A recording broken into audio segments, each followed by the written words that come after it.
Hello, എല്ലാവരും എന്ത് പറയുന്നു? സുഖമായിട്ടിരിക്കുന്നല്ലോ അല്ലേ? അങ്ങനെ മോർണിംഗ് ബ്രേക്ക്ഫാസ്റ്റ് എല്ലാം കഴിഞ്ഞ് ഇടിയപ്പം കടലക്കറി ആയിരുന്നു കേട്ടോ. അതെല്ലാം കഴിച്ച് ഇങ്ങനെ ഇരുന്നപ്പോഴാണ് ഓർത്ത് അമ്മമ്മ ഇന്നലെ കൊണ്ടുവന്ന് ചക്കക്കുരു ഉണ്ടല്ലോ, ചക്കക്കുരു മുരിങ്ങയിലയും കൂടെ തോരൻ വെക്കാമെന്ന്. ചക്കക്കുരു എന്നൊക്കെ പറയുമ്പോൾ നമുക്ക് ഭയങ്കര പ്രഷ്യസ് ആണല്ലോ. ലുലുവിൽ കിട്ടും, കിട്ടില്ലെന്നല്ല, പക്ഷേ അതങ്ങ് ഭയങ്കര വാടിയതായിരിക്കും, നല്ല പ്രൈസും കാണും. ആരും അവരോട് പരിപാടി ഏറ്റെടുത്ത് നടത്തിയത് ചേച്ചി സ്ഥിരം പരിപാടി ടി വി കാഴ്ച. ഉണ്ണിച്ചനും ഉണ്ട് അവിടെ താഴെ കിടന്ന് ടി വി കാണുന്നുണ്ട്. ചൂടായതിന് ശേഷം ഉണ്ണിക്കുട്ടൻ സെറ്റിൽ കിടന്ന് കാണത്തില്ല, എന്തോ ഉണ്ണിക്കുട്ടന് താഴെ കിടക്കുന്നതാണ് ഇഷ്ടം. അങ്ങനെ അങ്ങ് പോട്ടെ എന്ന് ഓർത്ത്. പിന്നെ ആണെങ്കിൽ ആ സൈഡിലുള്ള ടേബിളില്ലേ, ആ കൊച്ചു ടേബിൾ, അതിലോട്ട് ആരും നോക്കണ്ട കേട്ടോ. ആ ടേബിളിൽ സാധനങ്ങളടക്കം കളയാനായിട്ടുള്ള, പക്ഷെ ഉണ്ണിച്ച സമ്മതിക്കത്തില്ല. ഇവിടെ വേസ്റ്റ് ആകുന്ന ഒരു ബോട്ടിലോ ഒരു ക്യാനോ ഒരു സാധനം ഒന്നും കളയാൻ ഉണ്ണിക്കുട്ടൻ സമ്മതിക്കത്തില്ല. മാത്രമല്ല, വെളിയിൽ നിന്നുള്ള എന്തെങ്കിലും സാധനം കളയാൻ ആരെങ്കിലും വെച്ചിട്ടുണ്ടെങ്കിൽ അതും കൂടെ വേണമെങ്കിൽ ഉണ്ണിക്കുട്ടൻ പെറുക്കിക്കൊണ്ട്. ഉണ്ണിക്കുട്ടൻ അതെല്ലാം യൂസ് ഉണ്ട് അമ്മയെന്നാണ് പറയുന്നത്. അതുകൊണ്ട് പിന്നെ ഞങ്ങൾ ഇനി അപ്പുറത്തൊരു ഫ്ലാറ്റോട് റെൻ്റ് എടുക്കണമെന്ന് കരുതിയിരിക്കും ഈ സാധനങ്ങളെല്ലാം സൂക്ഷിക്കാൻ വേണ്ടി. ഇവിടുത്തെ ഫ്ലാറ്റിൽ വലിപ്പം കൂടുതലായതുകൊണ്ടാണ്. അതിനെക്കുറിച്ച് പറയുമ്പോൾ ഒരു കാര്യം എടുത്തു പറയണം, കുറേ ഗുണങ്ങളുണ്ട്. മക്കൾക്ക് നന്നായിട്ട് കളിക്കാൻ പോകാൻ പറ്റും. പിന്നെ എന്താണ്, സ്കൂൾ ബസ് കോംപ്ലക്സിനകത്ത് വരും. പിന്നെ ഹോസ്പിറ്റലടുത്താണ്. പക്ഷേ റെൻറ്റ് അത് മാത്രം നമുക്ക് സഹിക്കാൻ പറ്റില്ല. പിന്നെ കുറേയൊക്കെ അഡ്ജസ്റ്റ് ചെയ്ത് നമ്മളങ്ങ് പോകുന്നു. എല്ലാം കൂടെ നോക്കുമ്പോൾ എല്ലാം കൂടെ പറ്റുമോ അല്ലേ? എന്തെങ്കിലുമൊക്കെ സാക്രിഫൈസ് ചെയ്യണ്ടേ, എന്തെങ്കിലുമൊക്കെ നേടണേ. അങ്ങനെയൊക്കെ പറയത്തില്ലേ, മൊറ്റൊന്ന് ചീഞ്ഞാലേ എന്തിനൊക്കെയോ വളമാകത്തുള്ളൂ. അതുപോലൊക്കെ തന്നെയാണ് ഇവിടുത്തെ കാര്യങ്ങൾ. സത്യം പറയട്ടെ, ഈ മുരിങ്ങയിലും ചക്കക്കുരും കൂടിയുള്ള തോരൻ ഞാൻ കഴിച്ചിട്ടില്ല ഇതുവരെ. പിന്നെ എന്തുകൊണ്ടാണെന്ന് അറിയത്തില്ല, ഇപ്പോൾ ഭയങ്കര ഒരു ത്വരയായിരുന്നു ഇത് ഉണ്ടാക്കി കഴിക്കാനായിട്ട്. ഒക്കെ പറഞ്ഞാൽ ഒരു സൈഡ് കിച്ചണിൽ പണി നടക്കും, വേറൊരു സൈഡിൽ ഉണ്ണിക്കുട്ടൻ പണി കൊടുത്തുകൊണ്ടേ ഇരിക്കുകയാണ് കേട്ടോ. ഉണ്ണിക്കുട്ടൻ അവിടെ ചേച്ചിയുടെ ക്രയോൺസോ ഏതാണ്ട് കളർ വെള്ളമോ എല്ലാം കൂടെ കലക്കി മറിച്ച് അവിടെ ഇട്ടിട്ടുണ്ട്. പക്ഷേ ഒരിക്കലും ഞാൻ ഉണ്ണിനെ അത്ര വഴക്ക് പറയത്തില്ല. കാരണം എന്നാന്ന് വെച്ചാൽ ഈ ഇട്ടാവട്ട ഇടയ്ക്കകത്ത് കിടന്ന് ഉണ്ണിക്കുട്ടൻ എങ്ങനെയൊക്കെയാണ് സമയം കളയുന്നതെന്ന് പറഞ്ഞറിയിക്കാൻ പറ്റത്തില്ല. പിന്നെ അവൻ ഫോൺ അങ്ങനെ യൂസ് ചെയ്യാറില്ല. ടി വിയോടും വലിയ ക്രേസ് ഇല്ല. ദേവ് ചേച്ചി എങ്ങാനും ടി വി കാണുമ്പോഴത്തേന് അങ്ങ് ചേച്ചി ഇറിറ്റേറ്റ് ചെയ്യാൻ വേണ്ടിയിട്ടൊന്ന് പോയി ടി വി കാണാനിരുന്നെങ്കിലായി.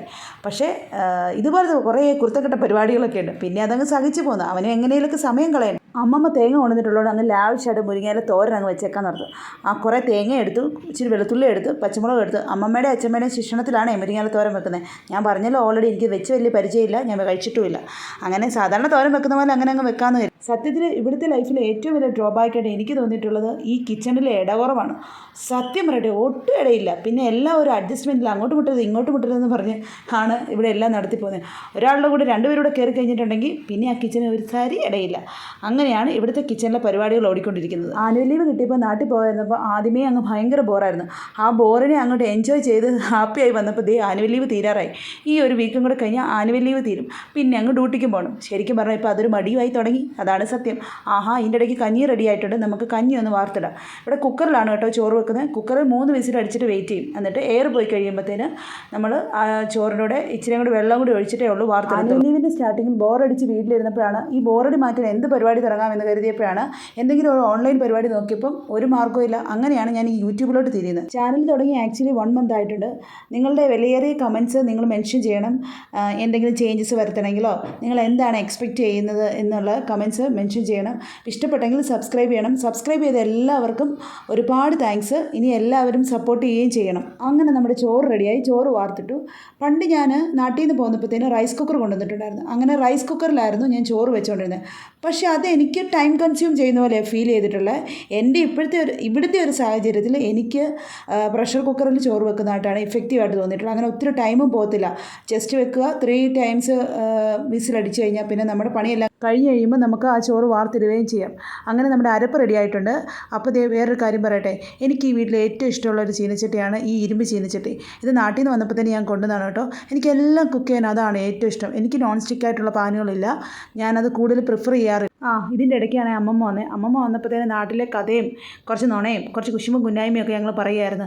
അമ്മമ്മ ആക്ച്വലി നവംബറിൽ പോയതാണ്. അത് കഴിഞ്ഞ് അമ്മമ്മ വരുന്നത് ഇപ്പോഴാണ്. അപ്പോൾ ഞാൻ അവിടുത്തെ വിശേഷങ്ങളും കഥകളും കാര്യങ്ങളും ഒക്കെ ചോദിച്ചുകൊണ്ടിരിക്കുകയായിരുന്നു.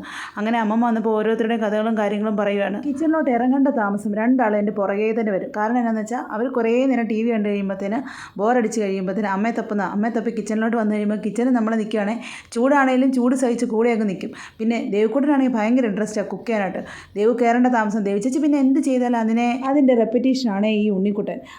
അങ്ങനെ നമ്മുടെ അടുത്ത് വെച്ചിരുന്ന അരപ്പ് സ്വല്പം കൂടിപ്പോയി. അമ്മമ്മ കൊണ്ടുവന്നല്ലേന്ന് കരുതി ഞാൻ അങ്ങ് ലാവിഷായിട്ട് തേങ്ങ തട്ടി കഴിഞ്ഞപ്പോഴാണ് ഞാൻ ഓർത്തത് ഇത് ഇച്ചിരി കൂടുതലുണ്ടോ, എടുത്തു വെക്കണം.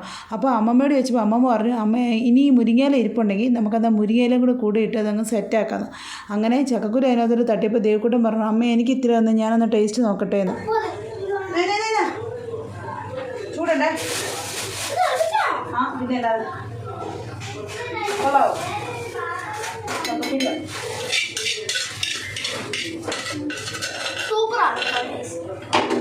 നമ്മളുണ്ടല്ലോ ആദ്യം ചക്കക്കുരു കുറച്ച് ഉപ്പും മഞ്ഞളും കുറച്ച് വെള്ളം കൂടി ഒഴിച്ച് വേവിച്ചായിരുന്നു. അത് കഴിഞ്ഞ് ചക്കക്കുരു പെട്ടെന്ന് വെന്ത് കേട്ടോ, നല്ല ചക്കക്കുരു ആയിരുന്നു. അങ്ങനെ അതിനകത്തോട്ട് ഈ അരപ്പെല്ലാം സെറ്റായി കഴിഞ്ഞപ്പോൾ ഈ ചക്കക്കുരുവും കൂടി ഇട്ട് കൊടുത്ത് അടച്ച് വെച്ച് വേവിച്ച് അത് കഴിഞ്ഞപ്പോൾ നമ്മുടെ മുരിങ്ങയിലും ചക്കക്കുരുവും കൂടി തോരൻ റെഡിയായി. പിന്നെ ഉണ്ടല്ലോ നമ്മൾ ആ ഇളക്കുന്ന ആ ദേവമോടെ ഇരിക്കുന്ന ചട്ടുകം കണ്ടോ, ആ ചട്ടുകം ഉണ്ടല്ലോ ആക്ച്വലി ഞാൻ ജോലി ചെയ്യാൻ ഇവിടെ വന്ന സമയത്ത് 2014 കൊണ്ടുവന്ന ചട്ടുകമാണ്. ആ ചട്ടുകം ഉണ്ടല്ലോ അത് ശരിക്കും പറഞ്ഞാൽ പൊട്ടി കീറിയിരിക്കും. എന്നാലും എനിക്കറിയില്ല, എനിക്ക് കുക്ക് ചെയ്യുന്ന സമയത്ത് ആ ഒരു ഭയങ്കരമായിട്ട് ഒരു അട്രാക്ഷനാണ് ആ ചട്ടുകം എടുക്കാനായിട്ട്. ഞാനതൊരു കളഞ്ഞിട്ടുമില്ല. ഇടയ്ക്ക് ഇവർ വഴക്കുണ്ടാക്കുമ്പോൾ ഇവർ തല്ലാനായിട്ടും കൊണ്ടുപോകുന്നത് എൻ്റെ ആ ഒരു ആയുധമാണ്, എൻ്റെ മെയിൻ ആയുധമാണ് ശരിക്കും പറഞ്ഞാൽ ഈ വീട്ടിൽ. അത് പൊട്ടിക്കീറാനുള്ള മെയിൻ റീസൺ എന്നാണെന്നറിയോ, ഇവർ വഴക്ക് പിടിക്കുമ്പോൾ ഇവരെ പേടിപ്പിക്കാൻ വേണ്ടിയിട്ട് ഞാനിത് പല സ്ഥലത്തിൽ അടിച്ചിരിക്കുന്ന ഒച്ച ഉണ്ടാക്കി. അങ്ങനെയാണ് അത് പൊട്ടിക്കീറി പോയി. പക്ഷേ എനിക്ക് ഭയങ്കര ഒരു അറ്റാച്ച്മെൻറ്റാണ് ആ ചട്ടുകമായിട്ട്. എന്താണെന്ന് എനിക്കറിയത്തില്ല, ഓരോരുത്തർക്കും ഓരോ ഇതല്ലേ, നമ്മുടെ സാറ്റിസ്ഫാക്ഷനല്ലേ ഏറ്റവും ഇമ്പോർട്ടൻറ്റ്. ഇവിടുത്തെ കിച്ചണിൽ പിന്നെ എന്ത് നോക്കിയാലും ഫുഡ് ഇൻസ്പെക്ടേഴ്സ് വന്ന് ചെക്ക് ചെയ്യാതെ നമുക്കത് കൺഫേം ചെയ്യാൻ പറ്റത്തില്ല. അങ്ങനെ ഓരോരോ ചെക്കേഴ്സും വന്ന് ചെക്ക് ചെയ്ത് കഴിഞ്ഞു. ദേവുവിൻ്റെ ചെക്കിങ് കഴിഞ്ഞു, ഉണ്ണിക്കുട്ടൻ്റെ ചെക്കിങ് കഴിഞ്ഞ്, അങ്ങനെ ഓരോരുത്തരും ചെക്ക് ചെയ്ത് റെഡിയാക്കി. എന്തെന്നില്ലാത്തൊരാഗ്രഹം പെട്ടെന്ന് വന്നു, ഒരു മുളക് ചുട്ടരച്ച് ചമ്മന്തിയും കൂടി അരയ്ക്കണം. അപ്പോൾ അമ്മമ്മ പറഞ്ഞു ഓക്കെ എന്നാൽ നമുക്ക് അതും കൂടെ സെറ്റ് ചെയ്യാമെന്ന്.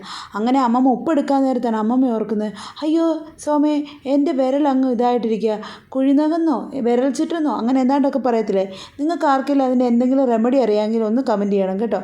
അങ്ങനെ ഞങ്ങൾ ചുട്ടരച്ച ചമ്മന്തിക്കുള്ള പ്രിപ്പറേഷൻസ് തുടങ്ങി.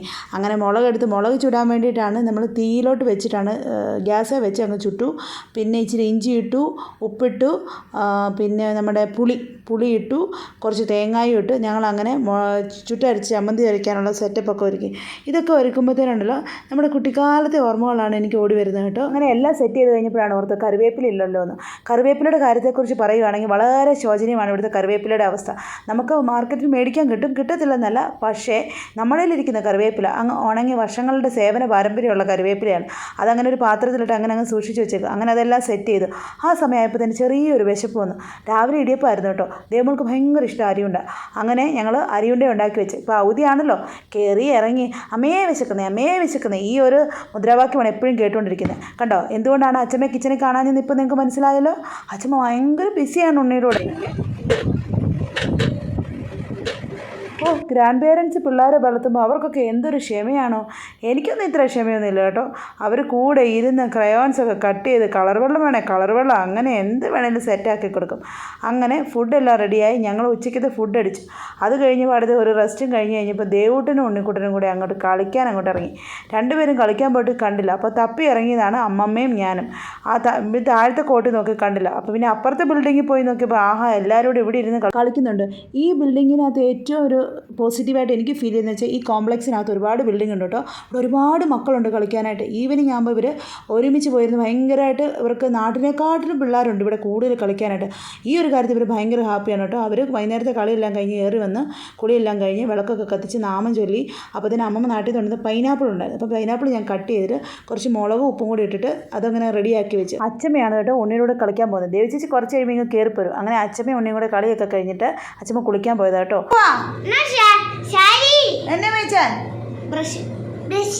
അമ്മമ്മയുടെ ബ്രഷ് മേടിക്കാനല്ലേ? കേട്ടല്ലോ, നമ്മൾ അമ്മമ്മയ്ക്ക് ബ്രഷ് മേടിക്കാനാണ് പോകുന്നത്. പക്ഷേ ഇവർ വരുന്ന ഐസ്ക്രീം കഴിക്കാൻ വേണ്ടിയിട്ടാണ്. അങ്ങനെ നമ്മളെല്ലാവരും കൂടെ ഷാരിയിലോട്ട് ഒന്ന് പോകാൻ തീരുമാനിച്ചു. വൈകിട്ടായപ്പോൾ അച്ഛൻ പറഞ്ഞു ഞാൻ വരുന്നില്ല, ഷാരിയിലല്ലേ ബ്രഷ് മേടിക്കാനല്ലേ, നിങ്ങൾ പോയിട്ട് വരാൻ പറഞ്ഞു. ഇവിടെ വരെ അടുത്ത് വരെയല്ലേ ഉള്ളൂ. അതുകൊണ്ട് അച്ഛമ്മ വന്നില്ല. ഞങ്ങളെല്ലാവരും കൂടെ ബ്രഷ് മേടിക്കാനുള്ള യാത്ര അങ്ങോട്ട് തുടങ്ങി. എൻ്റെ കുഞ്ഞിലെ ഒന്നും എൻ്റെ വീടിൻ്റെ അടുത്ത് ഇതുപോലെ ഒരു കടയോ ഒന്നും ഉണ്ടായിരുന്നില്ല കേട്ടോ. നമ്മുടെ അവിടെ എന്തെങ്കിലും ഒരു സാധനം ഇല്ലെങ്കിൽ പിന്നെ കടയിൽ പോകണേ കുറച്ച് പോകണമായിരുന്നു. പക്ഷേ ഇവിടെ വന്നപ്പോൾ ഈ ഒരു കാര്യത്തിൽ ഭയങ്കര ഹാപ്പിയാണ്. തൊട്ടടുത്ത് തന്നെ ഒരു ഹൈപ്പർ മാർക്കറ്റ് ഉണ്ട്. നമുക്കങ്ങ് നടന്നു പോകാം. എന്ത് സാധനം വേണേൽ എപ്പോൾ വേണേലും പോയി എടുക്കുകയും ചെയ്യാം. അറിയില്ല, ചിലപ്പോഴൊക്കെ ചിന്തിക്കും ലുലുവിലും ഇവിടുത്തെ ഡിഫറൻസ് ഉണ്ടായിരിക്കും റേറ്റിലെന്ന്. അതുകൊണ്ട് നമ്മൾ ബൾക്കായിട്ട് സാധനം മേടിക്കുന്നപ്പോൾ നമ്മൾ ലുലുവിലാട്ടോ പോകാറ്. ഇവിടെ നമുക്ക് അല്ലറ ചില്ലറ സാധനങ്ങളൊക്കെ ഇല്ല, പെട്ടെന്നുള്ളൊരു അതിനാണ് ഇവിടെ വരാറ്. അങ്ങനെ ചെന്നപ്പോൾ ഞാൻ ഓർത്തൊന്ന് മീനൊന്ന് നോക്കിയേക്കാം. ഭയങ്കര വില മീൻ. കുറേ മീനുകളൊക്കെ ഉണ്ടായിരുന്നു, പക്ഷെ നമ്മളൊന്നും വാങ്ങിച്ചില്ല. അങ്ങനെ അത് കഴിഞ്ഞപ്പോൾ ഓർത്ത് നാളെ രാവിലെ എന്തുണ്ടാക്കും. അങ്ങനെ പുട്ടുണ്ടാക്കാൻ നിർത്തും. പുട്ടാകുമ്പോൾ പിന്നെ തള്ളി അങ്ങ് വിട്ടാൽ മതിയല്ലോ. അതിന് പഴവും കൂടി മേടിച്ചിട്ടുണ്ട്. എല്ലാവർക്കും ഐസ്ക്രീം എടുത്തപ്പോൾ അമ്മമ്മയെ ഞാൻ കുറേ നിർബന്ധിച്ചു ഐസ്ക്രീം എടുക്കാൻ. നേരത്തെയൊക്കെ അമ്മമ്മ ഐസ്ക്രീം കഴിക്കുമായിരുന്നു കേട്ടോ, കുറേയൊക്കെ നിർബന്ധിച്ച് കഴിഞ്ഞു. ഇപ്പോൾ അമ്മമ്മ ഭയങ്കര സ്ട്രിക്റ്റ് ഡയറ്റിലാണ്. എന്ത് ചെയ്യാം, അമ്മമ്മ അതുകൊണ്ട് ഒട്ടും സമ്മതിച്ചത്. പിന്നെ ഞാൻ ഒരുവിധം സമ്മതിപ്പിച്ച് ഒരു ജ്യൂസ് എടുപ്പിച്ചു. കഴിക്കുമ്പോൾ ഇപ്പോഴൊക്കെ അല്ലേ കഴിക്കാൻ പറ്റുള്ളൂ. അമ്മമ്മ ഓവറായിട്ട് അങ്ങ് ശ്രദ്ധിക്കുമെന്നേ. അതുകൊണ്ട് ഞാൻ പറയും അമ്മ അങ്ങനൊന്നും ശ്രദ്ധിക്കേണ്ട ആവശ്യമില്ല, കുറേയൊക്കെ നമുക്ക് ഇഷ്ടമുള്ളതൊക്കെ കഴിക്കാം. ഒരു ജീവിതമല്ലേ ഉള്ളത്, നമുക്ക് ഇഷ്ടമുള്ളതൊക്കെ കഴിച്ചില്ല പിന്നെ എങ്ങനെയാണ് ശരിയാകുന്നത്? ഈ കണ്ട മിഠായിയൊക്കെ കണ്ടോ, നമ്മുടെ കുഞ്ഞുനാളിൽ അവിടെ നാട്ടിൽ ഭരണിയിലൊക്കെ ഇരുന്ന മിഠായി ഇപ്പോൾ എല്ലാം റെഡിയാന്നേ. എന്താ അല്ലേ? കാലത്തിൻ്റെ ഒരു പുരോഗമനം.